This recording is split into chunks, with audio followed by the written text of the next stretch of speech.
Separate real life from in game. Don't worry. Besides, we had fun Well, yesterday, right? I didn't get shunned at all yesterday. So yeah, it was fantastic. I've got 2 weeks until that misery starts.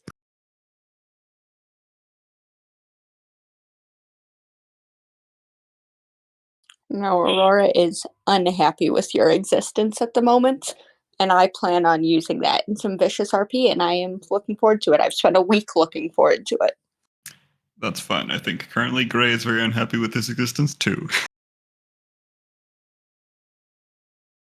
Hey Xavier, Eh, how you doing?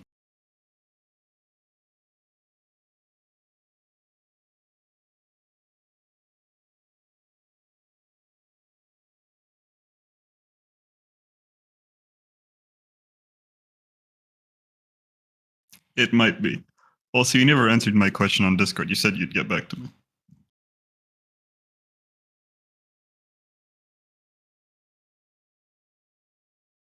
That's fine. I completely understand that. As an avid procrastinator,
All right, hello, my wonderful friends, and welcome to session number 83 of Unlikely Heroes, our weekly Dungeons and Dragons game here on Twitch. And before Twitch, actually, I think we've always streamed it, except for I think one session. But anyways, I digress. Hello, hi Moon, hi Seiru. Thank you all for being here. We appreciate you guys. You know how we operate. I will not be paying a whole lot of attention to chat because I'll be giving these beautiful players all of my attention.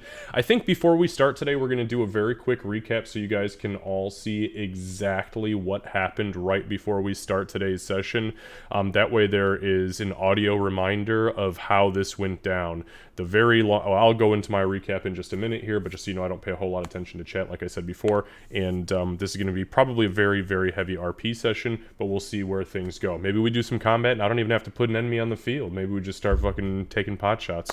So, without further ado, I'm going to go ahead and jump back over to the group, and thank you guys again so much for joining us.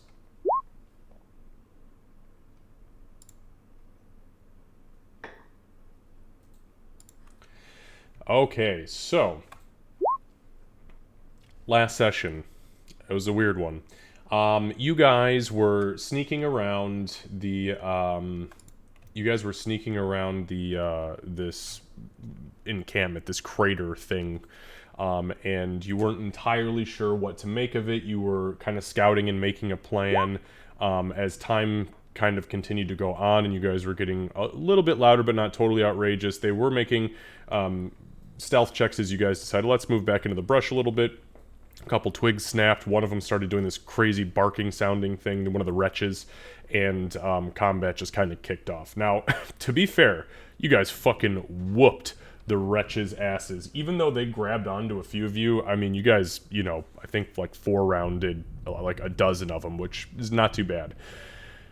Then the Big Nasty appeared, or at least he was supposed to be the Big Nasty, and that was the Angry, the kind of monstrous flesh heap that was growing blades and fleshy scythes and multiple heads and maws, and it literally didn't get to attack. It was immediately bound by Gray with Hold Monster, and I did not recover from... that he didn't recover the entire fight, and you guys essentially just fucking nuked him. At that point, there was a burst of dark energy from above you, and rocketing down from the atmosphere came a ball of shadowy energy. And when it landed, the not familiar form, but probably what you would have expected from a dragon of the Shadowfell, Nilthraxion, the Shadow, appeared before you and began to attempt to wreak havoc upon you. Unfortunately, you guys weren't done kicking the shit out of bosses, apparently, for the session, and you whipped the shit out of Nilthraxion, which, honestly, I had built specifically to be really fucking hard. But because of some prior successes that you had, it had some detriment coming into the fight to start with. So, you guys did a great job. You kicked the absolute shit out of Nilthraxion. I think it got one breath attack off and did a pretty fair fucking amount of damage to Doc and Gray, I believe. Nope. But besides that, it really didn't stand a chance. As Nilthraxion went down and its body kind of burst, materializing from the shadows of the creature was this familiar form, at least familiar to Gray. And the form materialized into this figure here, an alabaster-furred satyr with large, shadowy, dripping wings, and almost a permanent scowl upon its face, dressed in all black leathers and holding a long staff with a metallic dragon head kind of perched to the top of it. I'm going to, because it was such a specific conversation, and just so that we don't have any hiccups with, did he say it like this or like that? I'm just going to replay that audio for a moment.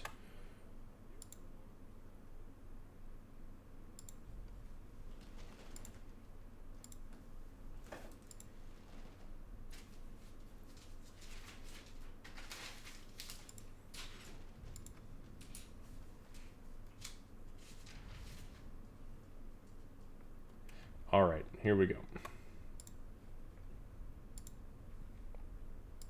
So it's going to be, you guys will be able to see it here. I'm going to drag it over onto, it will only be on stream because I don't know how the hell to transfer the audio. I'm not quite that technologically savvy, so bear with me.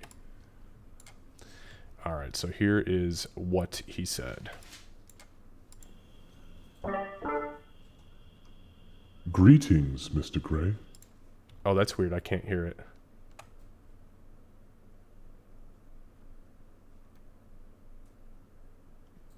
Yeah, it doesn't look like it's playing. Well, it's because I paused it. It's really weird. For the But there's first no time in the audio. flesh. This will be the first time, and Do you? Yeah. probably the last. Super weird. I can't Now, hear it. you're confused by what's happening here, Mr. Gray. But fear not, for I intend on telling you, if, that is, you've got a few moments to spare.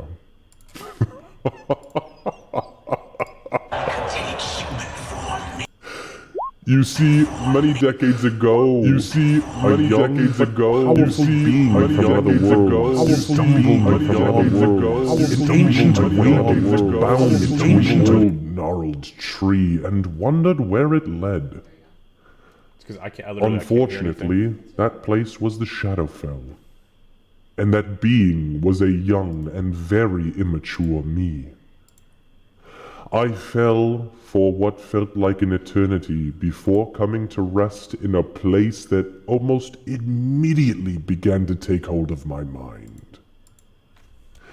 I felt the typical Shadowfell curses, Mr. Gray. Lost, lonely, hungry, and wildly angry at myself for being so damned foolish. But that's when I heard it. The soft voice of a powerful being calling me through the void.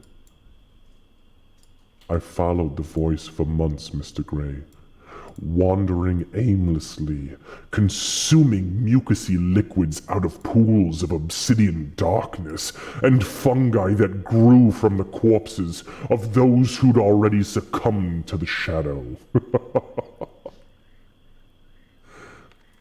Finally, my eyes rested upon the beast, a mighty dragon enshrouded in the same darkness that now corrupted me.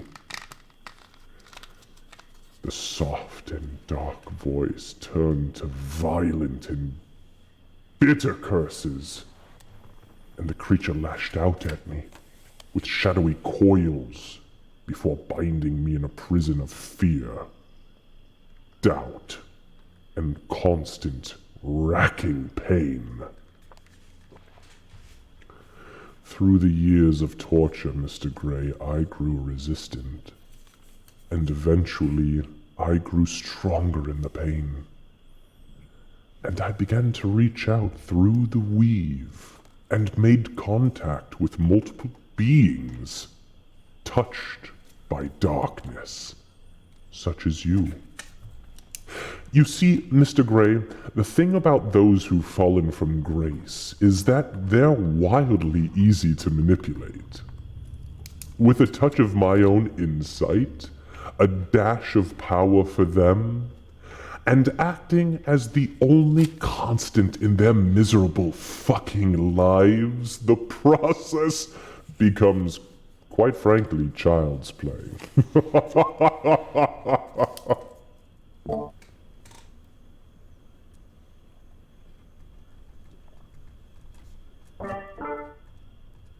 You see, when I convinced the Celestials to steal away Northraxian's most prized possessions, I knew she'd give chase. But they alone weren't strong enough to destroy her. I also knew that they wouldn't make it back to Mount Celestia before the great Shadow Dragon caught up. And that's where you all come in. I needed you. I needed them. And at this point, he motions to the rest of the group. desperate for attention and selfish to the fucking core. The lot of you. Your success was almost assured in my task. And now that you've done it, defeated Northraxian the Shadow, and freed me from her dark confines, I thank you, truly. Unfortunately, Mr. Grey, this is not where it ends for you. You see, over the years, I've watched your power grow, and I've seen your darkness deepen. I need one more thing from you, and that is something that you've lost over time. I lost everybody. Your soul, though corrupted, is needed at its most vile. So I'll leave you with this.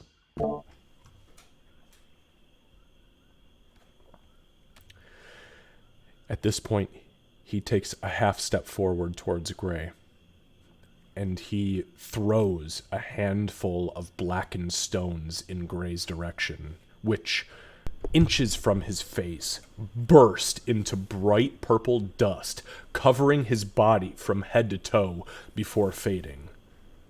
Gray's face, frozen in time, pulses and sweats, and tears stream from his unmoving eyes. And at that moment, his once beautifully glowing eyes grow dark again. Small black veins begin to surface along but underneath his skin before they take on a light purple glow.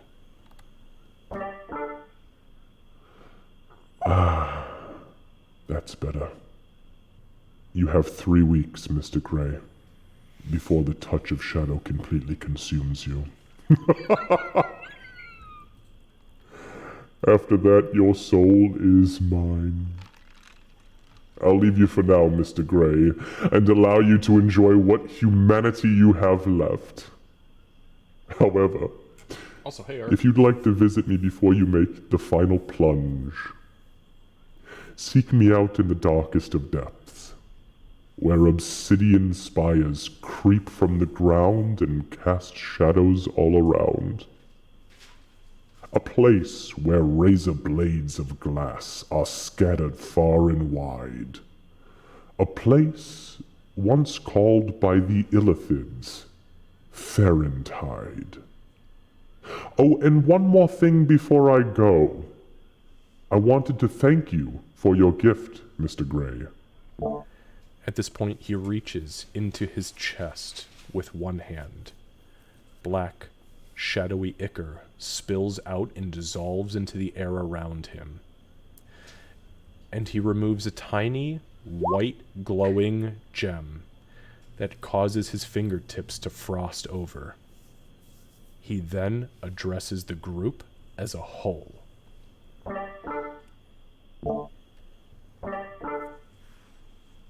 You see, if it weren't for the great power in this curiously tiny gem, you know, Mr. Gray, the one you carved from Aurora's chest with an icicle as she and Doc lay bleeding out, as the glorious Ree fought for her fucking life against the huntress of the Grelian Mountains, Ishmir.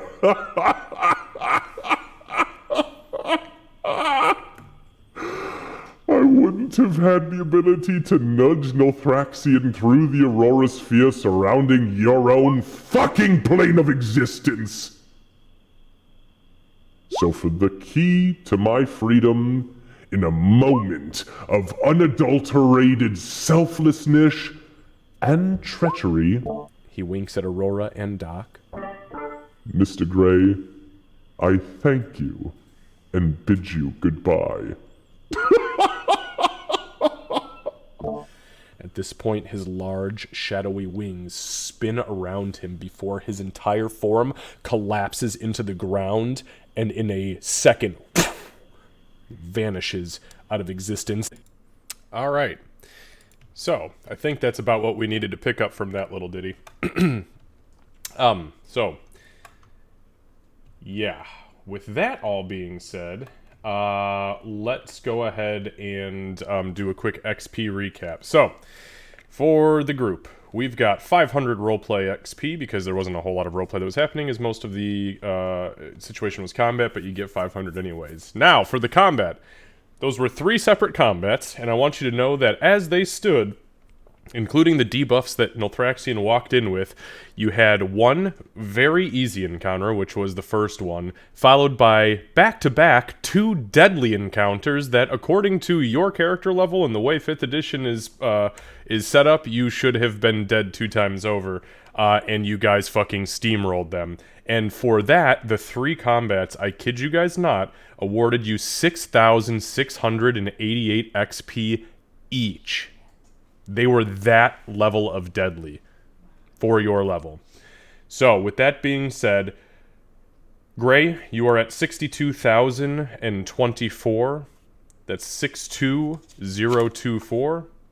Aurora, 61,262. And the remainder of the party at 64,092. 64092. So congratulations to Ree and Doc for leveling up to level 10. As soon as we take a short rest, go ahead, or a long rest, you can do that for now, though. Just kind of put it on the back burner, and then we'll go and we'll roll those dice when we get there. That's all I have as far as that's concerned. Any questions, comments, or clarifications before we dive into it? Yeah, I have a question for Lucy. Number 1, how dare you? No, do it again. D4. Okay, how everybody's cameras are going out on my stuff here. I don't know what's happening. Yeah, I had to reconnect a couple times. I actually refreshed completely. Yeah, maybe I'll refresh. Welcome. Give me 1 second to refresh. To the Taternet? Yeah. I showed you guys, I sent pictures in Campaign 2 yesterday, of how my Wi-Fi was so bad that it just started making people just zoom in Stretching and then out. stretching them. Yeah. Yeah, that was And that's really only when I creepy. saw that picture. Good God. All right, I think we're okay. All right, so no questions, comments, or clarifications, so we'll go ahead and move on. Let me go ahead and get some swamp ambience going.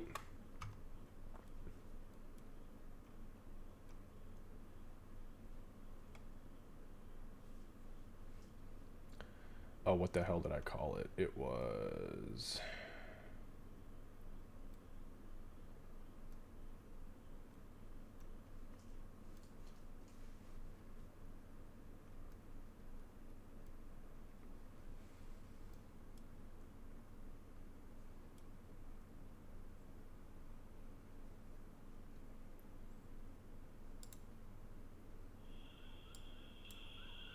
All right, there we go. So, today is the 13th, Wednesday the 13th of Jury.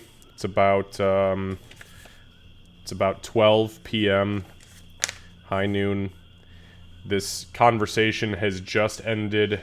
What has just transpired in the moments following your guys' break from the time stop is that Ree has swung furiously against this rock and smashed literally like a large bowling ball sized chunk out of it. Doc looked straight at Aurora, past Gray, as Aurora was already hand on quiver, drawing an arrow, but Doc got the jump, bolted in front of Gray, and threw herself in front of Gray as Aurora was just letting go of the arrow, like she got there a half second too soon. What do you do? I believe Gray said just let her do it, right? I believe that was exactly what he said.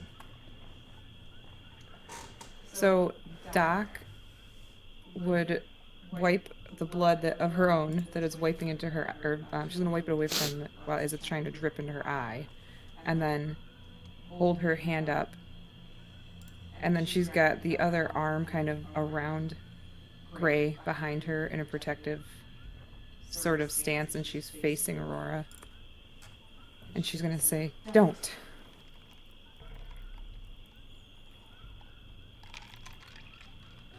Aurora's just keeping the arrow trained at the moment. She doesn't even have words.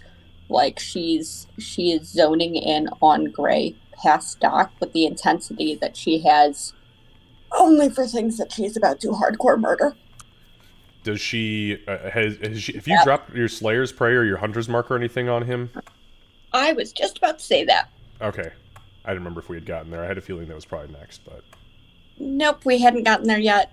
She's gonna start with moving, the spell that she's been holding concentration on. Yeah. okay. So you switch the Hunter's Mark over. Gray, how is Gray feeling internally right now, as far as that's concerned? I mean, I'm guessing he's got a pretty nasty adrenaline rush at this point. No, I think that kind of died out with the time stop. And Gray is just kind of like, I guess, on his knees, hunched forward. Absolutely, like tears would absolutely be dripping on the ground. And he's just silently crying, I guess. So, Aurora, you see as your Hunter's Mark picks up, you can see, strangely, for somebody who just essentially got called the fuck out and not necessarily admitting it, but definitely is in the process of weeping like, fuck, I've been found out, or maybe, there's some other treachery here. There's no adrenaline. It's not fear that you sense in this being. It's different.